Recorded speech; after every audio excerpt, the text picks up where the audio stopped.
let me fall to my you. Get losing now, stop you. Just let me fall to my. Всем привет! Джейсон снова на связи. Сегодня у меня на обзоре Mid Tavo корпус от компании Deepcool, модель CL500. Это уже не новинка, но я очень хотел с ним познакомиться поближе, так как на тот момент, когда я его впервые увидел, мне очень понравился его внешний вид. И наконец-то я смогу рассмотреть его поближе. Как всегда, максимально подробно расскажу о его особенностях вам, поэтому заваривайте чаек или кофеек, запасайтесь вкусняшками и приступим. По традиции начнем знакомство с его габаритов, которые у данного корпуса составляют: длина 473, ширина 226, высота 520 мм, вес корпуса с комплектом крепежа 8,4 кг, толщина металла шасси корпуса 0,8 мм. Левая боковая панель — это тонированное закаленное стекло толщиной 4 мм и размерами 410 на 460 мм. Открывается по типу духовки. Это дает возможность быстро получить доступ к внутренностям вашего ПК. Снизу по всей длине панели устанавливается специальный паз, являющийся частью ножки. Панель в него входит на 4 мм. Здесь же на шасси корпуса имеется мягкая демпфирующая полоска. Сверху же панель крепко удерживает два довольно мощных магнита. Они имеют пластиковые корпуса, и каждый из них прикручен к шасси корпуса на два самореза. Чтобы открыть панель, нужно приложить некоторые усилия. Для этого на панели сверху имеется удобная пластиковая ручка с логотипом Deepcool по центру. Ручка крепится тремя саморезами к железной планке с внутренней стороны панели. Повторюсь, магниты держат крепко, поэтому переживать, что панель случайно откроется, не стоит. Правая боковая панель ровная, выполнена из стали толщиной 1 мм.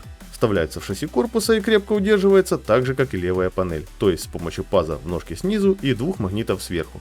На самой панели в нижней части дополнительно предусмотрена пластиковая направляющая, которая закреплена 4 винтами. Для удобства открытия на верхнем правом крае панели имеется металлическая ручка с надписью Open, закрепленная 2 винтами. Передняя панель выполнена из толстого крепкого пластика. Крепится к шасси корпуса на стандартные защелки, которых здесь по 3 штуки с каждой стороны.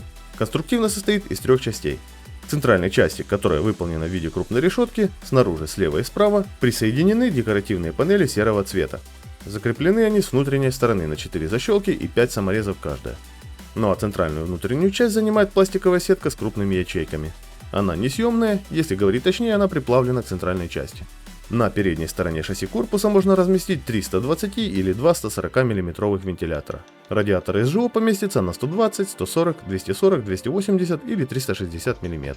Переходим к верхней панели, и как видно, ее дизайн продолжает строгие линии фронта. Ближе к передней части корпуса расположились светодиод обращения к жесткому диску, кнопка включения, два разъема USB 3.0, которые между собой разделяют комбинированный аудиоразъем для подключения гарнитуры, кнопка перезагрузки и один разъем Type-C. Кабели длинные, так что трудностей в их подключении не будет.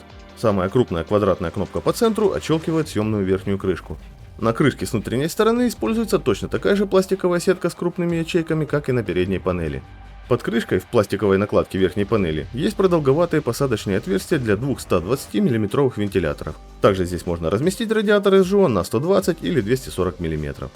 Верхняя панель, так же как и передняя, съемная, крепится к шасси корпуса на стандартные защелки, которых здесь по 3 штуки с каждой стороны. Важный момент: если нужно снять верхнюю панель, то сначала обязательно снимите переднюю, и только после этого уже беритесь за верхнюю, так как из-за вот этих двух направляющих в верхней части передней панели снять аккуратно и без заморочек верхнюю панель не получится.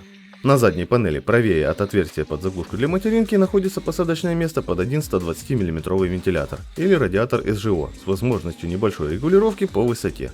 120 мм вентилятор идет в комплекте и может быть запитан через трехпиновый разъем либо через Molex.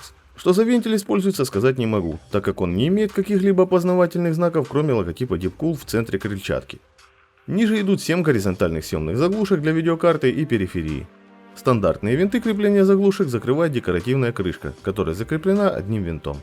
Ниже находится окошко для установки блока питания. Отверстия для крепежа здесь позволят расположить БП либо вентилятором вверх, либо вниз.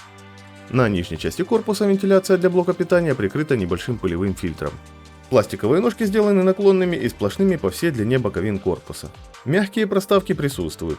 Высота ножек 22 мм. Также здесь видны 4 крепежных винта, которые удерживают корзину для накопителей внутри корпуса.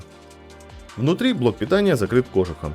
В нем есть два довольно крупных отверстия для проводов возле поддона материнской платы и одно небольшое квадратное посередине, хорошо подходящее для кабелей питания видеокарты.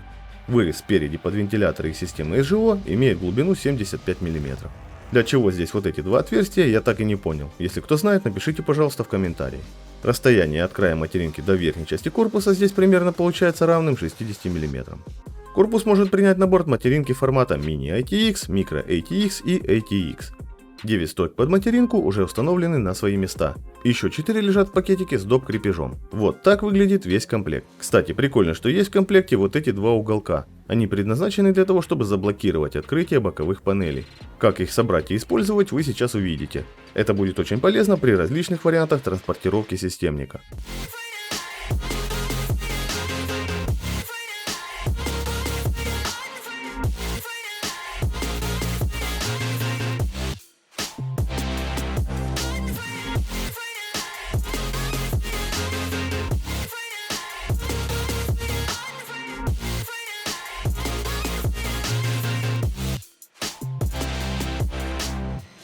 Отверстия для кабель-менеджмента имеются в достаточном количестве. На центральных присутствуют резиновые заглушки. Для укладки кабелей между поддоном материнки и правой панелью предусмотрено 30 мм свободного пространства. По моим замерам, максимально сюда можно установить видеокарту длиной до 400 мм. Но это с учетом того, что на передней панели не будет установленных вентиляторов или радиатора СЖО. Сам же производитель рекомендует устанавливать сюда видеокарты длиной не более 330 мм. Процессорный кулер можно установить высотой до 165 мм включительно. Приятно, что для тяжелых и длинных видеокарт в корпусе предусмотрен регулируемый по высоте металлический держатель. Воспользоваться им получится, если длина видеокарты будет от 255 мм и выше. В месте установки блока питания предусмотрены 4 небольших демпфера. Производитель заявляет возможность установки блока питания с длиной корпуса до 160 мм включительно. Расстояние между задней панелью корпуса и корзиной составляет около 215 мм. Весьма странное решение от инженеров Deepcool. Корзину вытянуть из корпуса без применения дрелей и заклепочника не получится. В корзину с помощью салазок можно установить два 2,5 или 3,5 дюймовых диска. Демпферов между корзиной и корпусом не предусмотрено. На задней стенке поддона материнки есть еще два места для установки 2,5 дюймовых накопителей с помощью съемных рамок.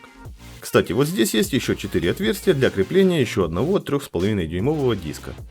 В верхней части закреплен на два винта 4-портовый пассивный разветвитель для подключения 4-контактных вентиляторов с питанием от материнской платы. Разумеется, в него можно подключить и трехконтактные вентиляторы, но управлять с помощью материнки получится устройствами только одного типа. Для крепления проводов предусмотрены две липучки. Предусмотрено также множество выступов для крепления кабелей стяжками. Все отверстия для кабель-менеджмента качественно завальцованы. Перекинул свои железки в данный корпус. По установке комплектующих и укладке проводов вопросов не было. Все удобно и достаточно просторно. По охлаждению у меня здесь 3 120 мм вентилятора с передней панели работают на вдув. Еще 3 вентилятора, один из которых на задней стенке корпуса, а два других на верхней панели, работают на выдув. Скорость вращения у всех вентилей около 900 оборотов в минуту. Процессор нескальпированный Intel Core i5-8600K, работает на частоте в 4,7 ГГц, напряжение 1,3 вольта, охлаждается кулером Deepcool AS500. Видеокарта GTX 1080. После 20 минут одновременного стресс-теста AIDA 64 плюс FurMark процессор максимально прогрелся до 76 градусов, а видеокарта до 73. И такой результат я считаю для моей системы просто отличным. В общем, мне корпус понравился. Внешний вид конкретно для меня вообще огонь. И чем дольше я на него смотрю, тем больше он мне нравится. Также отмечу боковые панели на магнитах, которые лично для меня тоже топ, так как в последнее время приходится частенько менять какую-то комплектуху. Что бы я хотел изменить в этом корпусе? Первое — это возможность все-таки вынимать корзину для накопителя из корпуса, желательно без применения какого-либо инструмента. Второе — на верхней панели сделать возможным установку двух 140 мм вентиляторов или 280 мм радиатора СЖО соответственно. Третье — добавить в комплект съемные пылевые фильтры на переднюю и верхнюю панели, просто чтобы они были. Ну а на этом у меня все. Не забывайте делиться своим мнением в комментариях, а также оформить подписку на канал, если еще не подписаны.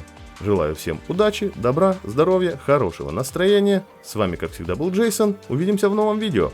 Покедова!